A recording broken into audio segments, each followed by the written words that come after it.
ଭଗବାନ ବାଳକୃଷ୍ଣ କିପରି ବକାସୁରକୁ ବଧ କରିଥିଲେ ଓ କାହିଁକି କରିଥିଲେ ତାହାର ଏକ କାହାଣୀ ଅଛି।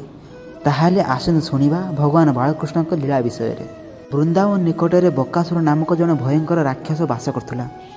ସେ ସାରସ ବା ବଗ ବୋଲି ଆମେ କହିଥାଉ।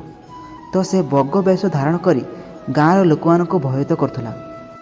ପ୍ରତିଦିନ ତାକୁ ଖାଦ୍ୟ ସହିତ ଜଣେ ମଣିଷ ଦେବାକୁ ଗାଁ ଲୋକଙ୍କୁ ବାଧ୍ୟ କରୁଥିଲା। ସମଗ୍ର ଗାଁର ଲୋକମାନେ ଭୟରେ ରହୁଥିଲେ। ଦିନେ ନନ୍ଦ ରାଜାଙ୍କ ଘରର ପାଳି ଆସିଲା। ସେତେବେଳେ ଛୋଟ ବାଳକ ଶ୍ରୀକୃଷ୍ଣ ନିଜେ ଖାଦ୍ୟ ନେଇ ବକାସୁର ପାଖକୁ ଯିବାକୁ ଚାହିଁଲେ। ମାତା ଯଶୋଦା ଭୟଭୀତ ହେଲେ, କିନ୍ତୁ ଶ୍ରୀକୃଷ୍ଣ ସମସ୍ତଙ୍କୁ ଆଶ୍ୱାସନା ଦେଲେ।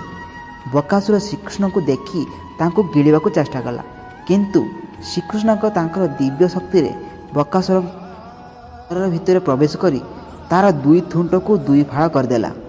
ଏହିପରି ଭାବେ ବାଳକୃଷ୍ଣ ବକାସୁରର ବଧ କରିଥିଲେ। ଶେଷରେ ଗାଁ ଲୋକମାନେ ଭୟରୁ ମୁକ୍ତ ହେଲେ। ଜୟ ରାଧେକୃଷ୍ଣ।